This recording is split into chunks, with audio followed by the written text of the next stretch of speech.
오늘도 이렇게 새벽에 깨워주신 하나님께 감사드리며 송숙복 집사님의 기도로 새벽 기도회를 시작하겠습니다. 기도하겠습니다.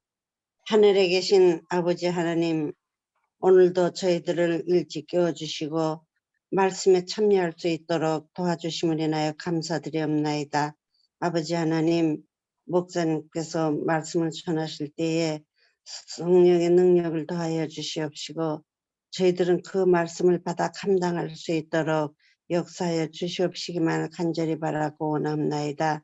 아버지 하나님, 오늘 한날의 생애도 믿음으로 승리할 수 있는 생애가 되게 하여 주시옵시기만을 간절히 바라옵고 사랑이 많으신 예수님의 이름으로 간절히 기도드리옵나이다. 아멘. 아멘.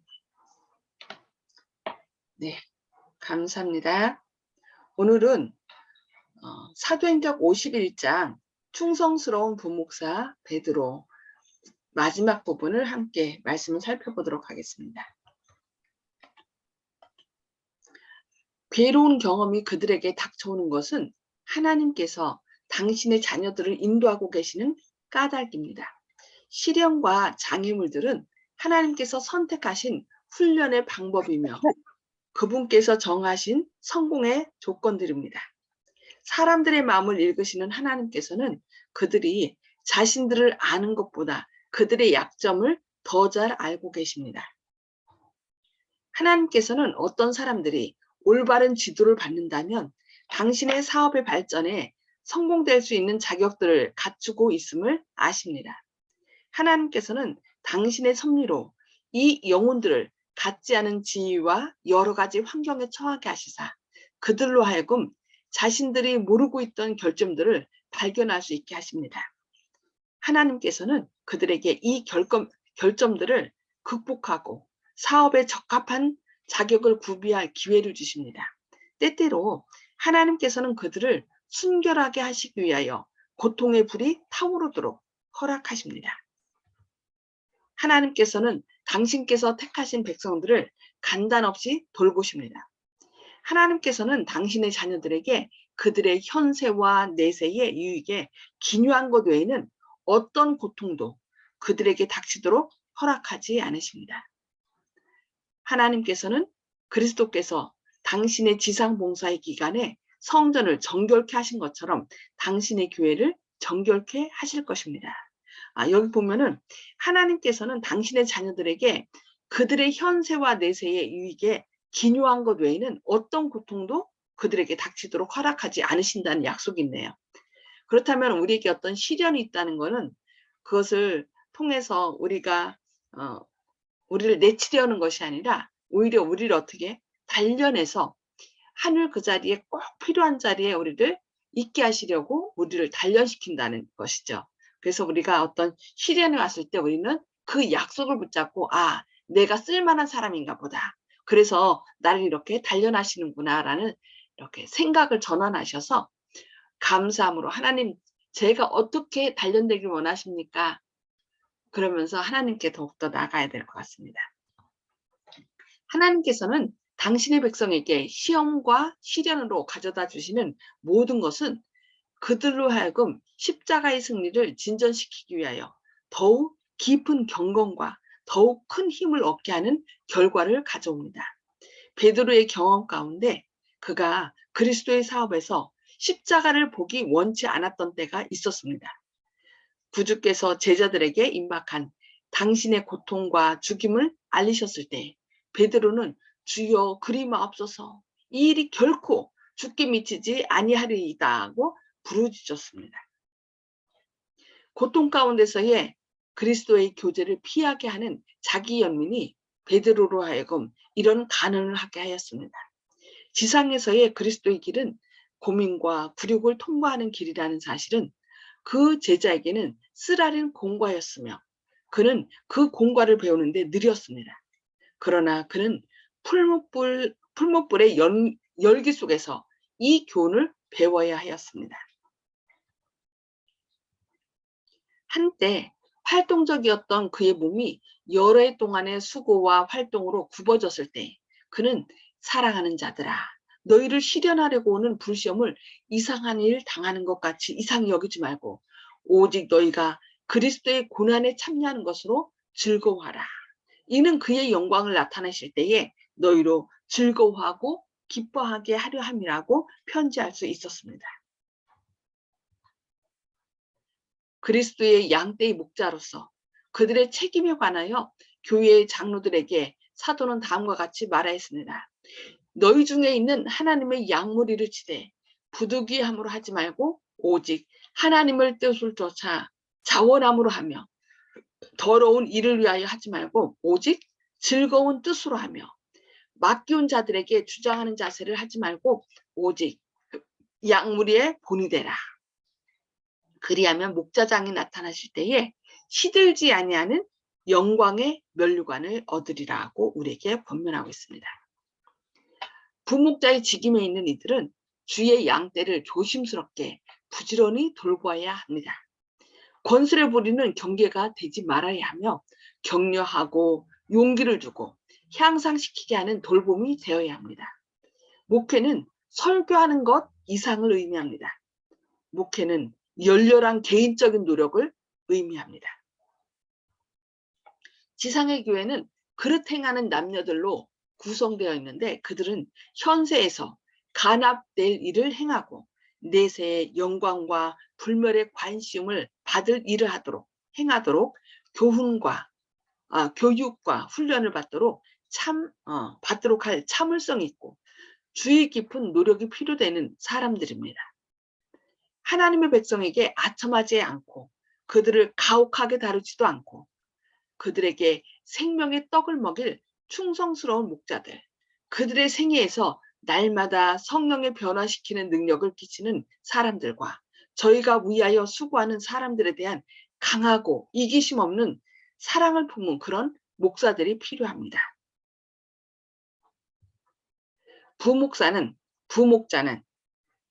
교회에서 배척과 괴로움과 시기와 질투를 당하게 될 때에 재치 있게 일해야 하며 그리스도의 정신으로 수고하고 일들을 질서정연하게 할 필요가 있습니다.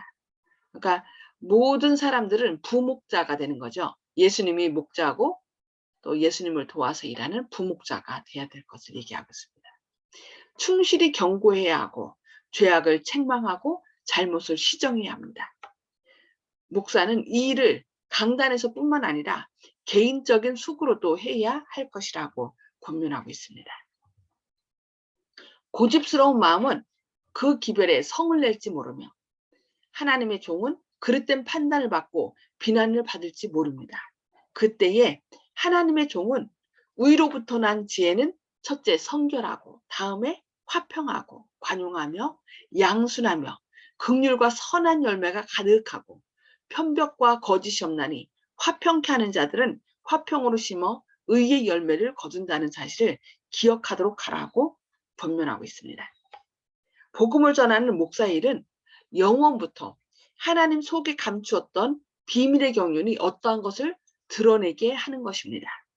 만일 이 사업에 들어가는 사람이 최소한도의 자기 희생을 택하여 설교하는 것으로 만족하고 개인적 봉사 사업을 어떤 다른 사람에게 맡긴다면 그의 사업은 하나님께 간합되지 않을 것입니다. 그리스도께서 위하여 돌아가신 영혼들을 잘 훈련된 개인적 수고의 부족으로 멸망을 당하게 하고 있다라고 이렇게 권면하고 있습니다. 그러니까 설교뿐만 아니라 개인적으로 그들을 돌보는 것이 필요하다라고 얘기하고 있습니다. 그리고 하나님 속에 감췄던 비밀의 경륜이 어떠한 것인지를 드러내게 하라고 얘기하고 있습니다. 비밀의 경륜이 뭐죠? 복음의 진수는 회복이라고 그랬고 복음은 뭐예요? 바로 예수 그리스도가 복음이에요. 그 다음에 복음의 비밀은 우리 안에 거하시는 예수님. 그래서 우리 안에 거하시는 예수님께서 우리의 지혜가 되시고 의가 되시고 거룩함이 되시고 또 구원함이 되신다고 그랬어요. 그래서 그 모든 것이 우리의 모든 것이 되시는 주님께서 우리 안에 행하실 수 있도록 우리 자신을 내주어야 되는 거죠. 그것이 바로 우리가 하나님께 협력하는 것입니다. 내 자신의 의지를 주님 앞에 내려놓고, 그럴 때 예수님은 우리의 모든 것이 되셔서 우리 안에서 행하신다는 것입니다. 그것이 복음의 비밀인 것입니다. 오늘도 복음의 비밀을 우리가 우리 삶에서 실천하도록 해야 되겠습니다. 그러므로 목회에 들어가는 사람이 양무리가 요구하는 개인적 사업을 행하기를 원치 않는다면 그의 부르심에 과오를 범하는 것입니다. 참 목자의 정신은 자신을 돌아보지 않는 정신입니다. 그는 하나님의 사업을 행하기 위하여 자아를 있습니다. 그는 말씀을 전하고 백성들의 가정에서 개인적인 봉사를 통하여 그들의 필요와 그들의 슬픔과 그들의 시련을 알게 된다고 말씀합니다. 그는 위대한 짐진자 그리스도와 협력함으로 그들의 고통에 동참하고 그들의 괴로움을 위로하고 그들의 영혼의 굶주림을 채우고 그들의 마음을 하나님께로 인도합니다. 이와 같이 사업을 할 때에 목사는 하늘 천사들의 시중을 받고 자신이 구원에 이르는 지혜가 있게 하는 진리 안에서 가르침을 받고 계몽을 입게 됩니다. 교회에서 신임받는 지위에 있는 이들에게 보내는 그의 교훈과 관련하여 사도는 교회 내에서 친교하는 이들이 모두 따라야 할 몇 가지 일반적 원칙들의 개요를 설명하였습니다. 양무리들 중에 젊은이들은 그리스도와 같은 겸손을 실행함에 있어서 그들의 장로들의 모범을 따르도록 권장받았습니다. 젊은 자들아, 이와 같이 장로들에게 순복하고 다 서로 겸손으로 허리를 동이라. 하나님이 교만한 자를 대적하시되 겸손한 자들에게는 은혜를 주시느니라. 그러므로 하나님의 능하신 손 아래서 겸손하라. 때가 되면 너희를 높이시리라. 너희 염려를 다 주께 맡겨버리라. 이는 저가 너희를 권고하심이라. 근신하라, 깨어라. 너희 대적 마귀가 우는 사자같이 두루다니며 삼킬 자를 찾나니 너희는 믿음을 굳게 하여 저를 대적하라고 권면하고 있습니다. 이와 같이 베드로는 교회에게 올 특별한 시련의 때에 대하여 신도들에게 편지하였습니다. 이미 그리스도의 고난에 동참한 사람들이 많았고 곧 교회는 두려운 박해의 기간을 통과해야 하였습니다. 몇 년 안에 교회에서 교사와 지도자들이었던 많은 사람들이 복음을 위하여 그들의 생명을 버려야 하였습니다. 곧 무서운 이리들이 양떼를 아끼지 아니할 것입니다. 그러나 이런 일들 중 아무것도 저희의 소망이 그리스도께 집중된 사람들에게는 낙담을 가져다주지 않을 것입니다. 여기 뭐라 했어요? 아무리 시련과 박해가 온다 할지라도 아무것도 저희 희망이 그리스도께 집중된 사람에게는 낙담을 가져다주지 않을 것이라는 것입니다. 이것이 바로 하나님의 약속이죠. 그래서 우리는 시련이 다가올수록 낙담하지 않고 우리에게 생명의 면류관을 준비하신 예수님을 바라보고 힘을 얻어야 되겠습니다. 베드로는 격려와 용기를 북돋워 주는 말로 신자들의 마음을 현재의 시련과 미래의 고통 광경에서 썩지 않고 더럽지 않고 쇠하지 아니하는 기업으로 향하게 하였습니다. 이 시련을 통하여 우리를 오히려 더 온전케 하시는, 단련시키는, 정금같이 아주 단련시키는 그 하나님의 뜻을 보도록 한 것입니다. 베드로는 다음과 같이 열렬히 기도하였습니다.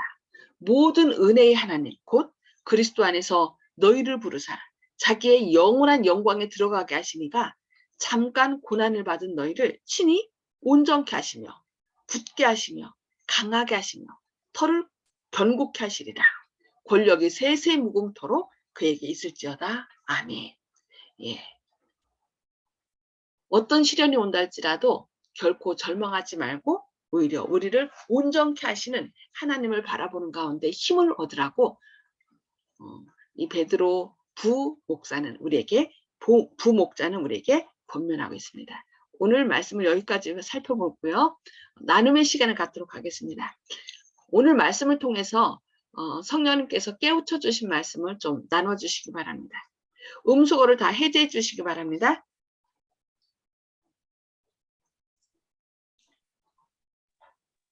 예. 오늘 어느 분부터 말씀하실까요? 송수폭 집사님? 예, 참 목자의 정신은 자기를 돌보지 않는다는 데서 감명받았습니다. 예, 참목자는 자기의 이익을 자기를 돌보지 않는다. 예. 네, 자기를. 그게 쉽지 않은데, 그죠? 우리가 예수님을 우리의 주인으로 모시면 그것이 내가 하는 것이 아니라 예수님께서 해주시기 때문에 가능할 것 같습니다. 네, 감사합니다. 네, 조영치 집사님? 예, 아까 초반에 목사님께서 설명해 주신 그 부분, 유익한 그 영향을 끼치려고 저희들한테 이제 고통을 허락하시는 거지, 아무 이유 없이 고난이 오는 건 아니라고 하신 말씀. 김성호 집사님께도 제가 그렇게 위로를 드렸거든요. 주님께서 집사님을 사랑하시고 마지막에 정결케 하시기 위해서 과거의 습관이나 이런 걸 그런 걸 갖다가 이제 단절하고 새로 이제 주님을 바라보게 하시기 위해서 이런 고통을 잠시 허락하시는 것이 아닌가. 주님께서 자식으로 생각하니까 그렇지, 만약에 사상해라 그러면 주님께서 관심을 가지시지도 않을 것이다.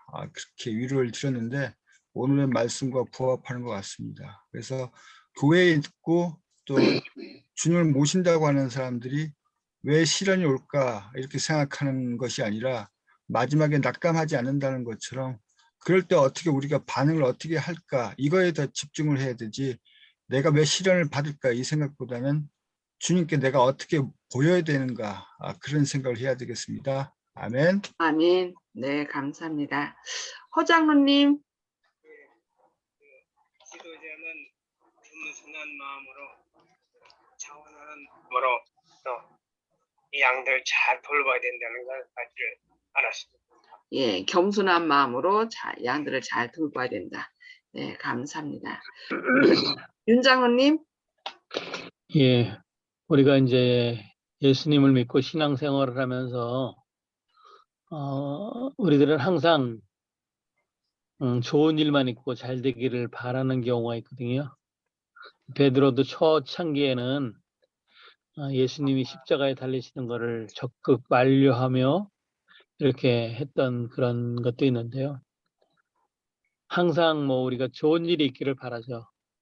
그렇지만 뭐 오늘 또 결론적으로 또 말씀하셨지만 잠깐 고난을 통해서 우리가 더욱더 겸손해질 수 있고 우리를 또 온전하게 하실 수 있으니까 그걸 두려워하지 말고 우리가 하나님을 바라보며 힘을 얻자. 우리가 십자가를 보는 것을 원치 않는 것이 아니라 즐겁게 십자가 앞으로 나아가자. 저부터 이런 마음 가졌으면 좋겠습니다. 네, 감사합니다. 십자가 없이는 면류관도 없다라는 말씀이 갑자기 떠오르네요. 네, 감사합니다. 오늘 조 집사님도 말씀하셨고 윤장님도 말씀하셨듯이 저도 이제 같은 적인데요. 시련과 장애물들은 하나님께서 선택하신 훈련의 방법이며 그분께서 정하신 성공의 조건들이라는 거. 그래서 우리가 왜 나한테 이런 어려움이 있지? 내가 어떤 죄를 졌나? 이렇게 아니라 하나님께서 나를 그래도 귀한 보화로 생각하시는구나. 솔직히 보화가 아니면은 귀한 것이 아니면은 우리가 단련시키지 않잖아요. 그냥 아예 버려버리지. 그러나 우리 안에 뭐 단련하면은 뭔가 귀한 것이 있기 때문에 그런 것은 어떻게 보관위에 넣어서 이렇게 단련시키는 것처럼 바로 시련과 장애물들은 하나님께서 선택하신 훈련의 방법이며 그분께서 정하신 성공의 조건들이라는 걸 우리가 기억하시면서 어떤 어려움이 왔을 때 더욱더 하나님 저를 어떻게 단련시키시려고 그러시나요? 이것을 잘 이겨서 멋진 모습으로 서게 해달라고 우리가 감사함으로 하나님께 더욱더 나아가는 저와 여러분 되시기를 바라면서 기도하시고 개인 기도는 따로 나누시겠습니다. 기도하시겠습니다. 하늘에 계셔서 저희를 사랑하신 아버지, 오늘도 이렇게 새 생명을 주시고 또 주님의 말씀을 통하여 저희를 권면해 주시니 감사합니다. 오늘 시련에 대하여 다시금 생각하게 하시니 감사합니다.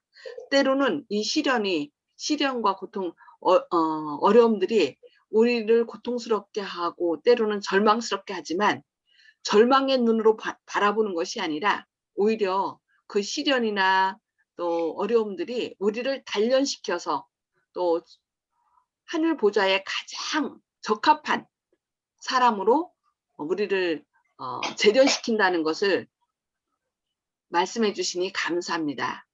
시련을 당했을 때, 고통을 당했을 때 저희가 절망하여 쓰러지는 것이 아니라 우리를 단련시키는 주님의 목적을 생각하면서 사랑을 생각하면서 우리가 얼마나 값진 존재로 다시 재탄생될 것인지를 생각하는 가운데 힘을 내게 하여 주시고 그 모든 시련과 어려움을 잘 이겨나갈 수 있도록 더욱더 주님을 바라보는 저희의 삶이 되게 하여 주시옵소서.